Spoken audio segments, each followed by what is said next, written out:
Hey everyone, Phreak here. Welcome to my patch 8.10 rundown. I'm in a hotel room with a bad quality microphone. I apologize for the whine in the background, and I apologize this is going to be a pretty low quality video, but I wanted to get it done. The patch is already live, at least in a couple of regions by the time I recorded this, and being that I was at MSI, didn't have a lot of time to prep, so pretty light on visuals here for this one. Let's get into it though. 8.10 is the middle of the three mid-season patches. There is really not a lot in this one. This is the let's nerf the jungle, at least in the early game. We'll get into that in a little bit, but let's talk about the changes we do have. Up first is a nerf to Scion. His E damage is down by a flat 5. However, the ability power ratio is up, so if you want to play AP Scion and yell at minions, I guess you can.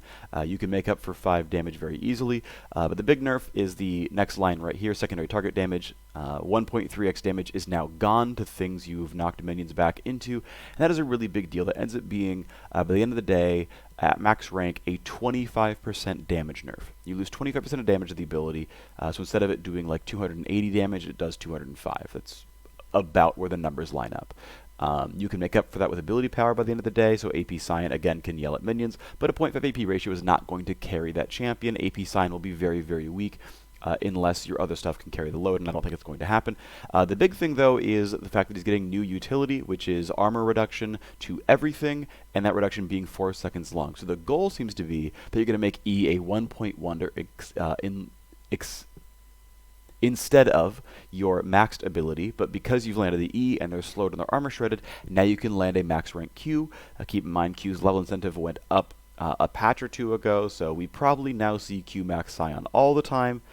E is a better 1-point wonder for Q max Scions in pretty much all cases, no matter what, but E max Scion is probably gone. I think he's going to be too weak of a laner to be worth doing, and we see something else, so I think that's kind of cool.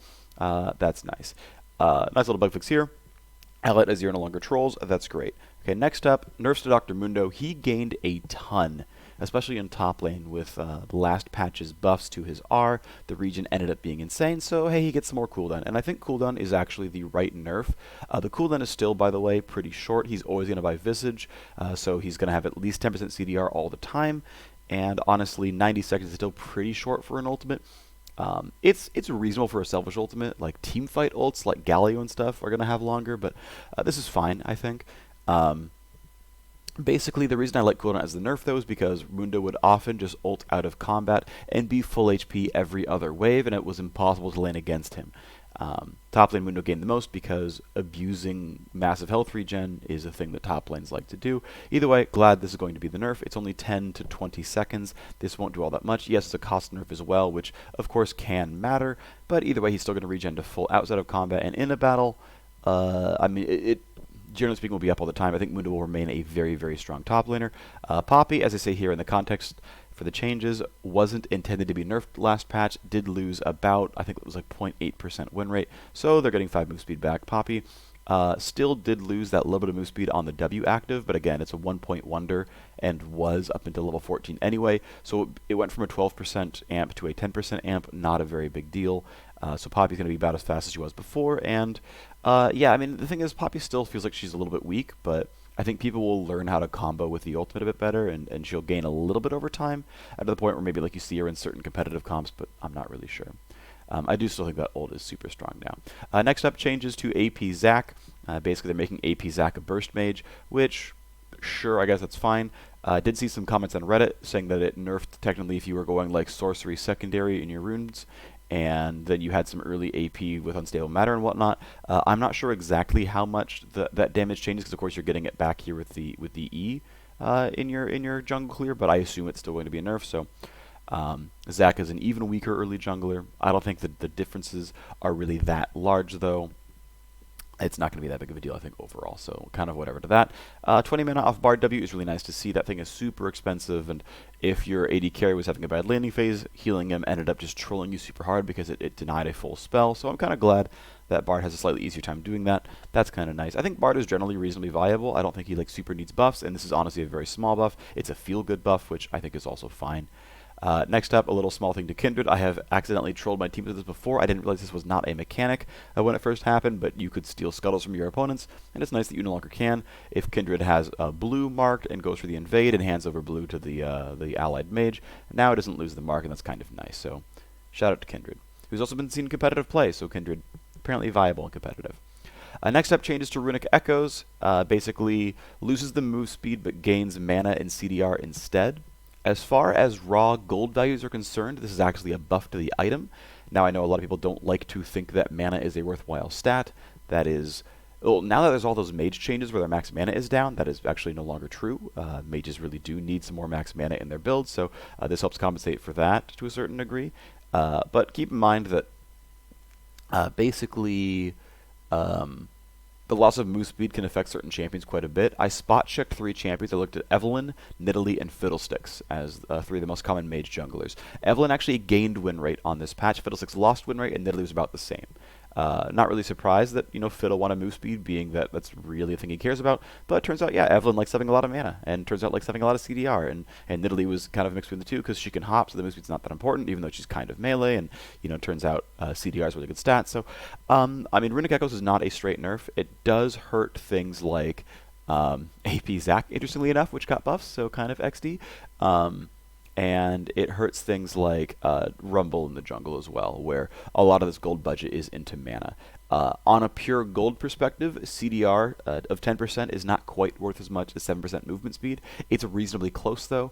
I do want to keep in mind, like the Runic Echoes pickup, like the actual damage proc still exists. That's not listed here, but of course, yes, it still exists. So even if you are a champion that doesn't use mana, it's 7 move speed for 10 CDR.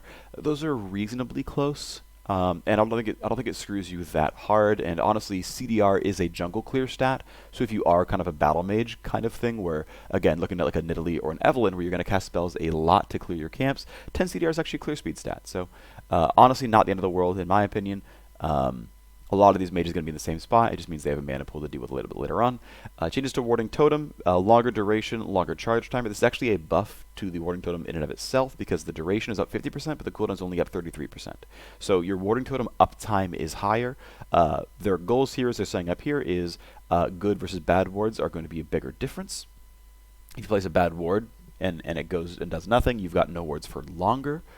This also means things like invade wards. You can put them down, but then your next ward for your landing phase is going to be up much, much later on in the game.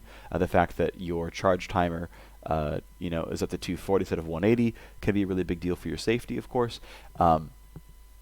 And the other thing is, as they mentioned here as well, Sweeper, of course, really big. It's right. A more important ward is off the map for longer. As we saw at MSI, Sweeper start on at least 1 player per team seems to be the optimal strategy to make invades happen. I think this is going to be pretty exciting and pretty fun to make Sweeper better, which is cool. And also the fact that technically, if you don't sweep, the vision is buffed, I think is a good thing as well because it helps, again, share the burden of vision overall, especially considering that junglers can no longer pick up sight stones, which I'm happy about. I know I saw some comments online like, hey, can I have Spell Thief's Nidalee back now as a damage tool? In my opinion, no. I think Frostfang and all those items are overstated so that supports can have good stats in the early to mid game while building up to their Sightstone. Like, those are tuned to be overpowered. Like, there's a reason junglers are picking them up, and there's a reason that I suggested, or I thought, that mages were going to start picking up Eye of the Watchers in the mid lane before the tribute thing got smashed, requiring you to finish your quest before it stopped your gold generation.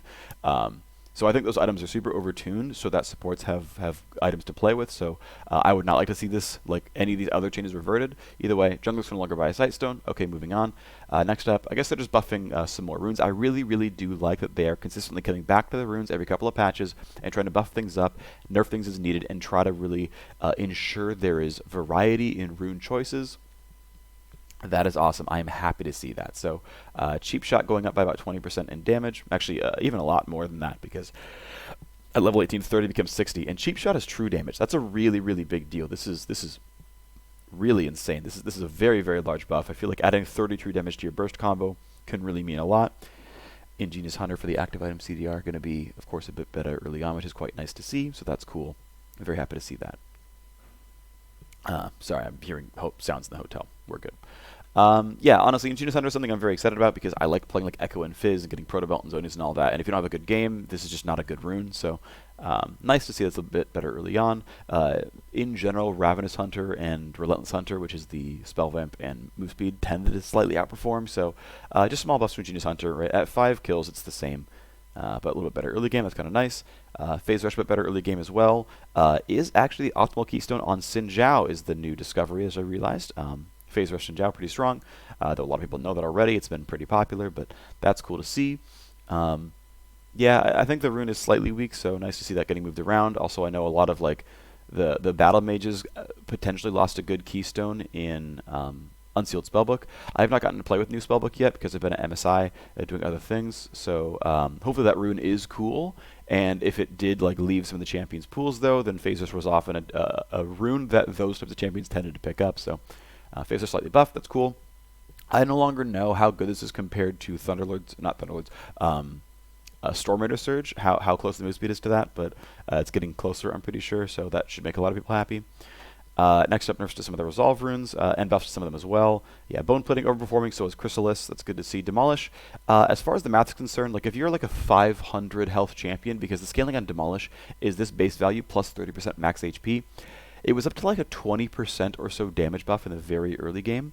And it falls down to like a 7% damage buff on Demolish by the end of the game, and you've got like 3,000 or more health, but still is a damage buff. I think Demolish is a really, really cool rune. I really like seeing it. If you think you're going to be a bully in the top lane, you're going to shove your opponent in, Demolish is a great place to look to knock down that turret and get some lane priority, especially if you're a dedicated split pusher, right? Knocking that turret down is a really big deal. Cool to see Demolish get buffed. Also good to see that the damage buff is to the base damage, not to the health, so that it's more viable on fighters who tend to have lower health pools than tanks. So really cool to see. And then perfect timing available 2 minutes earlier because they just, yes, let's find a number where it's actually reasonably fair and the rune is worth taking. Again, they're just trying to find numbers where they can balance these runes around, which again, I think is really cool. So that's cool. Great. Now here's the big thing we've seen junglers complain about, a huge overhaul to camp experience. Oh, baby. Most of these things look like their experience is going down in the first few levels. Pretty much across the board, these XP is going down. However, they're saying that Gromp is no longer penalized in the first clear.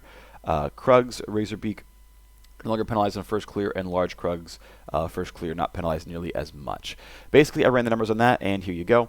Some of the camps are worth more, some of them are worth less. But here is the overall amount of XP gained on these clears. I'm hoping, by the way, that my overlay, my webcam, is not blocking this.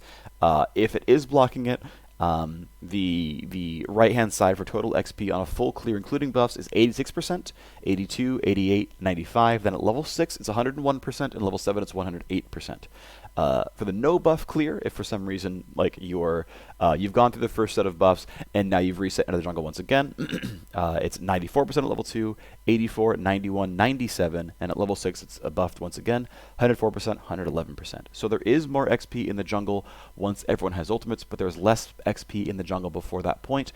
Almost all of the heavy lifting on this is on the Krug specifically.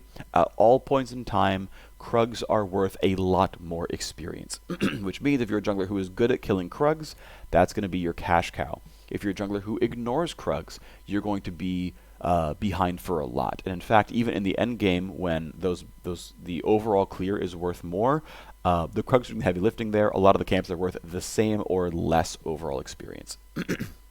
Usually roughly the same. There are a couple things I want to point out, though, which is if you are over-leveled, your XP gain is no longer reduced by 5%. So I really want to point that out because when you're going through that first clear and the camps are all level 2, well, after you finish a couple of camps, you get to level 3, then clear more of your jungle, and those camps are worth less total experience. So in the real world, this 86 or 94% XP gain is actually softened closer to 100% because you're not getting penalized anymore. That is something to keep in mind.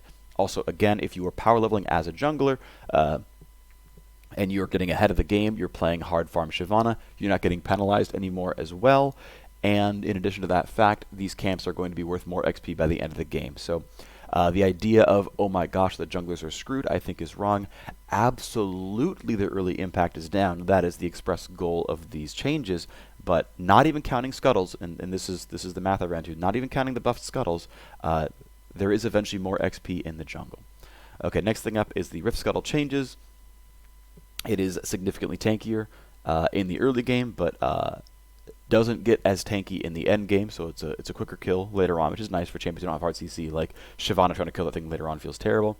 XP gain is massively, massively, massively higher. Gold reward quite a bit higher as well. And so again, there is ultimately, by the end of the game, more overall experience in the game, but their goal is sort of to make you fight potentially for a Scuttle Crab as part of your clear, but then also I guess there's less vision overall in the game, and they're hoping that junglers will actually fight for Scuttles more often, seems to be the goal here. So, okay, they're going to hope that junglers fight over Honeyfruit, or fight over the Scuttle Crabs. The overall XP, again, down in the early game, up later on. And then they've made some changes to the actual jungle items. Hunter's Talisman heals for a bit more, deals a bit more kindling damage.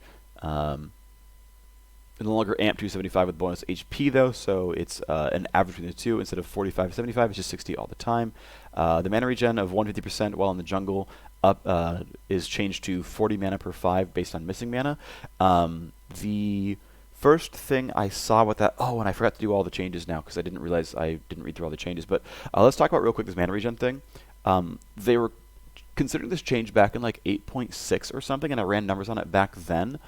Ultimately, if you're below like 60% of your max mana, this ends up being a buff to mana regen, was roughly where the numbers lined up. I forget where it is now exactly, but I spot checked like Jarvan and Sejuani, who were the popular junglers at the time, and they ended up being covered pretty easily. Now this will be a less special to champions like, let's say, Fiddlesticks, or if you happen to play jungle Brand, because their base mana regen is a whole lot higher. However, I do kind of like... I think it's like I'm someone who really likes everyone having the same base stats. Like, I would rather you tweak champions' mana costs instead of having weird aberrations of mana regen, because I think mana costs are a very fair way to say, oh, this champion's spamming too much. Cool, their mana costs are 10% higher. Either way, it's not a topic I want to get into too much here with my bad mic quality. Ultimately, this ends up being, it's not too hard to get more mana regen out of the jungle as a result of this change. But the thing I guess I missed out is that the first large monster grants 120 bonus XP. So when we did this change here and said, oh, by the way, your camps are worth less experience, well, if you're getting 120 back on your buff clear, this 907 to 1057, you're basically meeting the same numbers here. And so even though it initially said, oh, red buff is worth so much less XP, blue buff worth so much less XP, if you're getting 120 bonus experience, this makes up for it all the time. So those early clears are seemingly not much weaker. It's the second camp that's a lot weaker. Your Raptors or Wolves or whatever, or Gromp. Actually, no, Gromp is worth the same after the penalty change. But yeah, okay, Raptors and Wolves are worth less. So like, red to small camp isn't level 3 anymore. But that's the change, right? So the actual like total XP available, again, looking at these changes, really doesn't seem to be that big. Hunter's Machete is going to gain 10 more damage on hit, but lose the attack speed. I honestly intended to run numbers on this when I looked at them last night, and I forgot to do that. I am sorry. DPS shouldn't be that far off. Keep in mind that if you have 100 total damage on hit, gaining 10 damage on hit is a 10% damage amp. Losing 50% bonus attack speed is, of course, a 15% damage amp. But keep in mind, no champion is going to have 100 fully attack damage at level 1. So even though the attack speed is going to kind of feel bad, you're going to feel slower, the actual DPS is going to be very, very, very similar. And especially if you're a champion who has an attack speed steroid, such as Olaf's W, you will feel this even less. And you have champions like Sejuani who are running in the Precision Primary and getting sometimes the Legend Alacrity, sometimes getting Legend Tenacity, but it's often even more. So DPS-wise, this shouldn't be very different. DPS-wise, for people who don't go into the Resolve tree, going to be a buff, but for those who do, it's going to be a nerf. Unlucky for you, sorry, Zack got nerfed again. And then we see, the upkeep on these changes. The mana regen, again, even worse in the upgrades here. What I do want to point out, though, is it now includes while in the river. So even though, like, Fiddlesticks will probably have less mana regen overall in the jungle as a result of these changes, he will have the mana regen in the river where people tend to sit a lot. And so I think we're going to see, it's going to be really interesting having, like, Gragas goes for the blue buff, Gragas goes for, like, a fight at, like, the Drake Pit or Baron Pit and just has nuts mana regen and can fight the whole time. There's, like...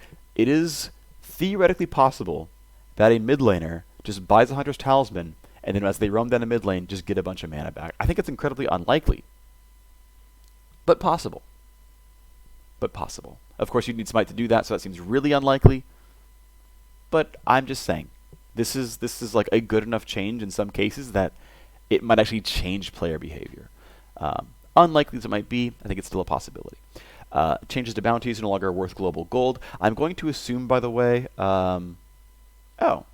assists on bounty kills no longer grant bonus gold. Okay, so this is a straight reduction then to the amount of gold gained overall when killing a shutdown champion. Of course, it concentrates the money on the primary target, and as we can see here, this would have been 60 gold per person. It's now 200 gold to the killer. But again, if assists were shared out, if the 250, 300 bounty gold were shared into the assist pool, if it were shared, the amount of money earned for a shutdown kill would have been almost exactly identical. In fact, on here and here, it would be exactly 100% the same amount of money. Being that is not the case, there is less money given away by dying as a snowballing champion. But if you were killing a champion who is a snowballer, you yourself can start the snowball by getting more money. So it is both less punishment for being ahead and more to one person. They're really pushing that one. I do want to point out, by the way, the 1 kill and 2 kill bounties were very special circumstances. Normally there was not a bounty for being 1-0 or 2-0. The way this worked is you got to a 5 kill bounty, were killed, and your bounty went down by 3, landed on 2, and there was a secondary smaller shutdown gold available. Of course, that's gone as well because of the full reset. So in a lot of ways, less gold is given over for being the 6-0 Riven and dying, but more gold is given over to the one who killed that Riven. It means that if Janna steals the kill, it's an even bigger siphon to your teammates' pockets, but that's life sometimes. Something I'm very, very, very excited about, you can download other people's replays. I am excited about this.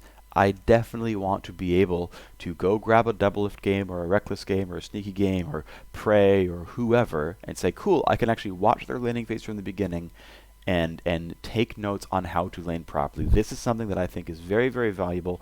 I've been competitive in a lot of games before, and watching professional players, high-level players play and getting to focus on their individual play, really big deal. Like this a lot. This is really cool.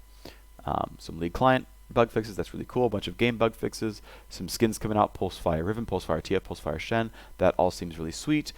Dragon Master Swain has some chromas, and there you can now get Masterwork chests for a gemstone. Cool. Thanks very much for watching. TLDR, this video is really short. I do not think the crazed hubbub around junglers are useless is true. I don't see it. I don't believe it. I think their first clear is going to be a little bit harder, but by the end of the day, it's like they have to do slightly different camp pathing, but the overall XP in the jungle is going to eventually go up with time. It will take time to then rematch the XP you would have had. Then again, I missed out on some of the numbers by not seeing the 120 bonus XP on first camp. I did make some mistakes there, but either way, I don't think the sky is falling for junglers is true. Thanks for watching. I'll see you next time.